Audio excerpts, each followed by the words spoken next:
गुरुदेव ने यज्ञ बताया, यज्ञ करना होगा, यज्ञ सामग्री, और अगर ऐसे 100 यज्ञ कर सका तो स्वर्ग तेरा होगा। हठी था गुरुदेव की आशीष आज्ञा पाकर और ये कहकर कि आपको मेरे यज्ञ के पूर्णाहुति काल तक साथ रहना होगा, मेरे 100वें यज्ञ तक। गुरु ने कहा कि ये मेरे आदेश का पालन करना होगा। क्या आदेश क्या है? बोले मिथ्या वचन नहीं होंगे, तो झूठ नहीं बोलेगा। जब तक तेरे 100 यज्ञ चलेंगे तू मिथ्या नहीं कहेगा, मिथ्या नहीं बोलेगा, हिंसा नहीं करेगा, हठात किसी की वस्तु नहीं छीनेगा, इंद्रियों में संयम रहेगा, अन्न को प्रसाद ही मानना है, भूमि शयन करनी है, ब्रह्मचर्य का व्रत रखना होगा, और हां मध्याह्न काल तक कोई अगर आ गया है भिक्षुक, अतिथि अभ्यागत आगंतुक, उसे मनवांछित पदार्थ देने होंगे, मनोनुकूल पदार्थ। मध्याह्न काल तक, मध्याह्न माने 12 बजे तक अगर कोई आ गया है तो ये इतना नियम तुझे साधना होगा। इसके पीछे का एक रहस्य बता रहे हैं हम आपको, और वो बहुत ध्यान से सुनना, उसमें एक बड़ा भेद छुपा हुआ है। गुरुदेव ने कहा कि मध्याह्न काल तक जो मनवांछित पदार्थ हैं वो देने होंगे लोगों को। अतिथि अभ्यागत आगंतुक आ गया है, को मांगने वाला आ गया है, तो जो मांगने वाला आया है उसकी मांग की पूर्ति करनी होगी मध्याह्न काल तक। तो बलि अत्यंत हर्षित हो गया, बड़ा प्रसन्न हो गया। बलि ने कहा मेरा गुरु ऐसा कहता है कि दोपहर 12 बजे तक जो आएगा उसकी मनोकामना पूरी करनी होगी। इसका एक ही अर्थ है कि इतनी संपदा मुझे प्राप्त होगी कि जो चाहेगा मैं उसकी मांग को पूरा करूंगा, जो वो चाहेगा। तो इतना बलि बन जाऊंगा, मैं इतना सामर्थ्यवान हो जाऊंगा। अरे पूजा का संकल्प करके तो देखो, फिर अपने आप ही प्रकृति व्यवस्था करेगी। एक बार किसी की सेवा का व्रत तो लो, किसी के दरिद्रता का अपहरण करने का विचार तो बनाओ, किसी की सहायता करने का। तो उसको एक बहुत अच्छा विचार सूझा कि मेरा गुरु ये कहता है कि मध्याह्न काल तक कोई मांगने वाला आएगा और उसके मन में जो भी कामना है उसकी पूर्ति करनी होगी।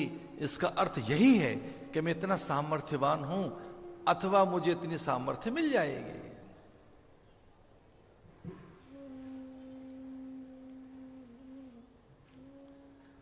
और बलि ने यज्ञ आरंभ कर दिया। बलि ने कहा मैं मिथ्या नहीं बोलूंगा, भले ही मेरे प्राण चले जाएं, मैं झूठ तो नहीं बोलूंगा, मैं ऐन्द्रिक संयम रखूंगा। अन्न प्रसाद है ऐसा मानकर यह हविष्यान्न ही मैं ग्रहण करूंगा, जो अग्नि को दिया गया है वही प्रसादी मुझे मान्य होगी। और यज्ञ होने लगे बलि के द्वारा। यज्ञ से पुण्य बढ़ने लगा, तेज बढ़ने लगा, प्रभाव बढ़ने लगा, आत्म सामर्थ्य बढ़ने लगी, संकल्प फलीभूत होने लगे, देवबल घटने लगा, देव तेज राशि शिथिल होने लगी, और इस प्रकार से देवताओं में हाहाकार मच गया।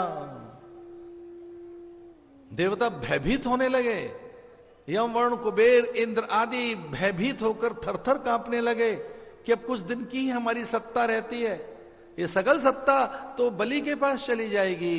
ये अप्सराएं, ये सुरबालाएं, देवलनाएं, शशि इंदिरा और हमारा बल कुबेर का कोष। भैया जो इतना धन लिए फिरते हो आप, जो अच्छे काम कर रहे हो, दिया किसने है? हाँ ये सच है, आपकी योग्यता है, पात्रता है, श्रम है, साधना है, पुरुषार्थ है, परिश्रम है, आपकी दिन भर की दौड़ धूप है, हम मान लेते हैं। जो आपको कुछ मिला है ना, इसमें चलो इतना चीज काउंट करते हैं कि आपका श्रम है, योग्यता है, पात्रता है, आपका भाग्य है, भोग है, प्रारब्ध है, कर्म फल है, ये सब है। लेकिन इसमें एक चीज और ऐड कर लीजिए, ये देवताओं ने दिया है आपको, ये भी ऐड कर लो।